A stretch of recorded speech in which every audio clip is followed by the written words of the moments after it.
नमस्कार दोस्तों, मैं शिवम कुमार पांडे आप लोगों का एसपी क्लासेस में स्वागत करता हूं। दोस्तों आज हम क्लास 10th एनसीईआरटी साइंस का प्रकाश का चैप्टर देखेंगे, प्रकाश का परावर्तन तथा अपवर्तन। तो आज प्रकाश का परावर्तन तथा अपवर्तन है, तो केवल आज हम प्रकाश का परावर्तन पढ़ेंगे, अपवर्तन अगली वीडियो में देखेंगे। तो आइए सबसे पहले हम देखते हैं प्रकाश क्या है, प्रकाश होता क्या है। तो प्रकाश उजाले को कहते हैं। और प्रकाश क्या है, तो प्रकाश एक प्रकार की ऊर्जा है। बात आती है प्रकाश की परिभाषा की, तो प्रकाश एक प्रकार की ऊर्जा है जिसकी सहायता से हमें वस्तु दिखाई देती है। अर्थात प्रकाश एक प्रकार की ऊर्जा है जिसकी सहायता से हमें वस्तु दिखाई देती है। बात यह आती है कि प्रकाश हमें दिखाई देता है या नहीं, तो प्रकाश दिखाई नहीं देता, जबकि प्रकाश के माध्यम से हमें वस्तु दिखाई देती है। तो प्रकाश की परिभाषा क्या हुई कि प्रकाश एक प्रकार की ऊर्जा है जिसकी सहायता से हमें वस्तु दिखाई देती है। उसके बाद आता है दीप्त प्रकाश किरण। दीप्त प्रकाश किरण, अदीप्त प्रकाश किरण, ये क्या होते हैं? तो दीप्त प्रकाश किरण उन्हें कहते हैं जिसके पास स्वतः प्रकाश होता है, अर्थात जो स्वयं प्रकाश उत्पन्न करते हैं। वह प्रकाश किरण जो स्वयं प्रकाश उत्पन्न करती हैं दीप्त प्रकाश किरण पुंज कहलाती हैं, दीप्त प्रकाश किरण कहलाती है। जैसे सूर्य, सूर्य के पास खुद का प्रकाश होता है। लालटेन, लालटेन खुद प्रकाश बनाती है, बंद उत्पन्न करती है। विद्युत बल्ब, विद्युत बल्ब, बल्ब भी अपना प्रकाश देती है। उसके बाद आता है अदीप्त। क्या आता है? अदीप्त। अदीप्त क्या होते हैं? जो दूसरे के प्रकाश से, वह वस्तुएं जो दूसरों के प्रकाश से प्रकाशित होती हैं अदीप्त वस्तुएं कहलाती हैं। जैसे हो गया हमारा चंद्रमा। चंद्रमा के पास खुद का ऊष्मा व प्रकाश नहीं होता, वो सूर्य के ऊष्मा व प्रकाश से प्रकाशित होता है। पृथ्वी, क्या हुआ? पृथ्वी, पृथ्वी भी के पास भी अपना ऊष्मा व प्रकाश नहीं है।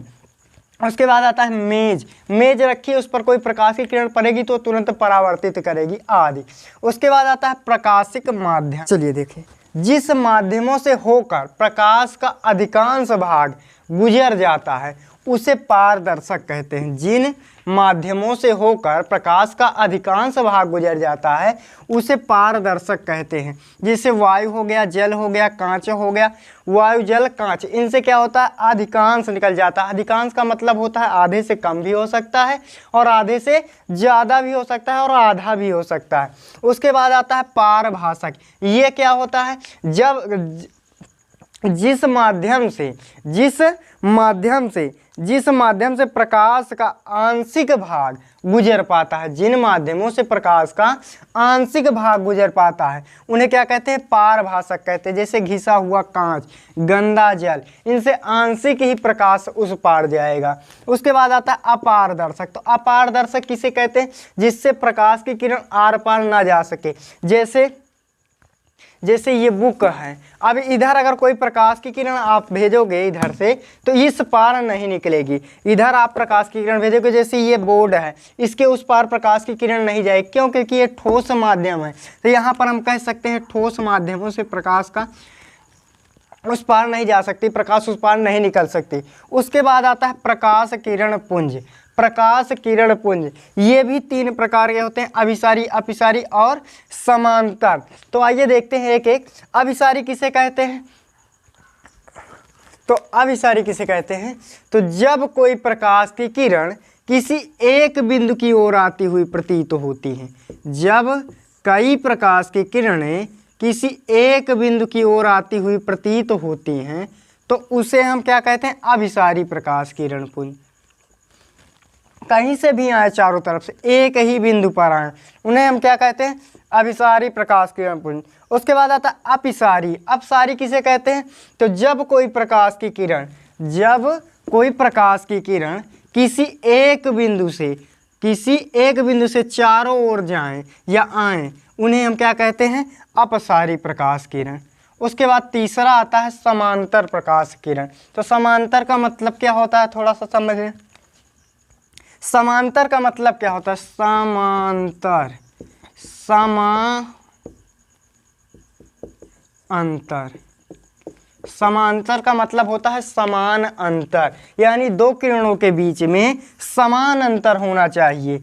जैसे एक प्रकाश की किरण ये गई, एक प्रकाश की किरण ये गई, ये दो एक दूसरे को कभी नहीं काटेंगी तो समांतर होंगी।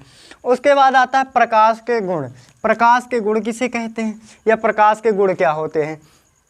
तो प्रकाश विद्युत चुंबकीय तरंगों के रूप में चलता है।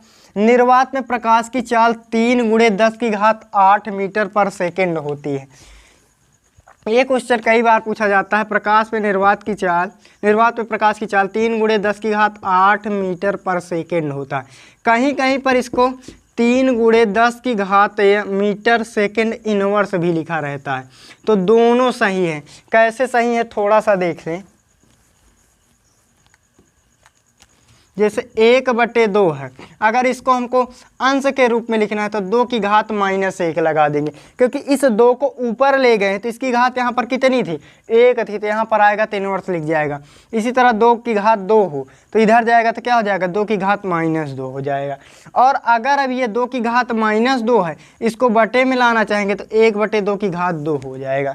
इसलिए कभी कभी ये जब मीटर सेकेंड को ऊपर लाते हैं तो इनवर्स लग जाता है। अगला है प्रकाश सरल रेखा में गमन करता है। प्रकाश एक सरल रेखा में गमन करता है। ठोस तथा द्रव माध्यमों के तल से प्रकाश का परावर्तन हो जाता है। परावर्तन का मतलब लौटना होता है। परावर्तन का मतलब लौटना। आगे पढ़ने वाले हैं।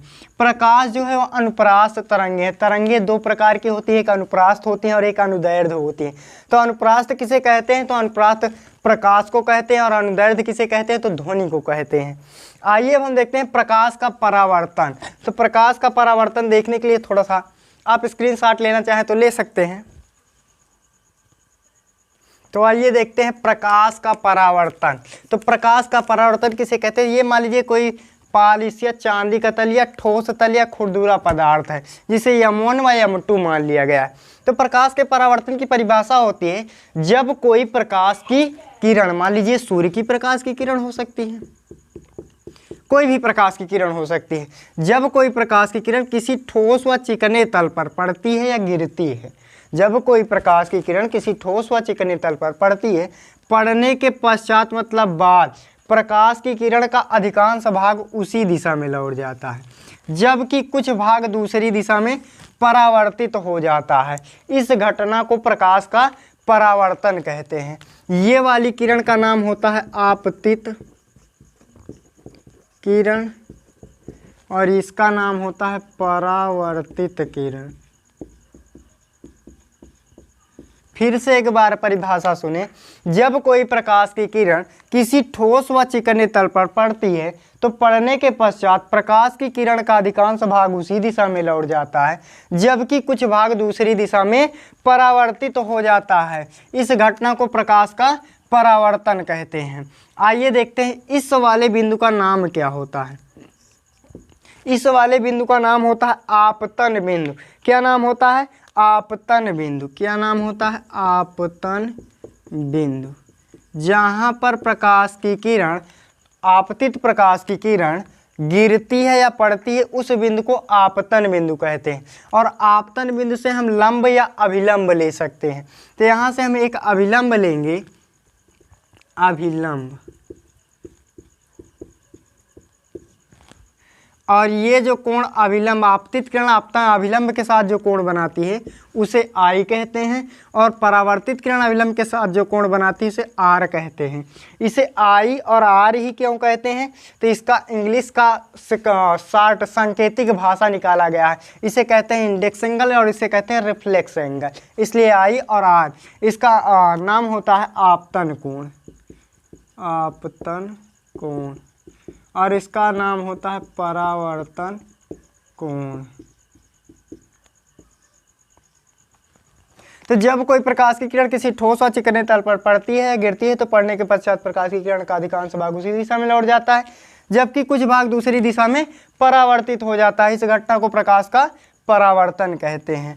आई जो होता है ये आपतित किरण अभिलंब के साथ जो कोण बनाती है इसे आपतन कोण, परावर्तित किरण अभिलंब के साथ जो कोण बनाती है इसे परावर्तन कोण। इसे आई से और इसे आर से प्रदर्शित करते हैं। परावर्तन के नियम, इसके नियम देखें, इसके नियम कितने हैं? तो 2 हैं। पहला क्या कहता है? आपतित किरण कमा परावर्तित किरण तथा आपतन बिंदु पर खींचा गया विलंब तीनों एक ही बिंदु पर होता है। तीनों कहाँ हैं? एक ही बिंदु पर हैं। दूसरा क्या होता है? आपतन कोण, आपतन कोण जिसे आई से लिखते हैं बराबर होता है परावर्तन कोण जिसे आर से लिखते हैं। आज बादलों ने फिर साजिश की, जहां मेरा घर था वहीं बारिश की। अगर पलकों को जिद है बिजलियां गिराने की, तो हमें भी जिद है वहीं पर आसिया बनाने की।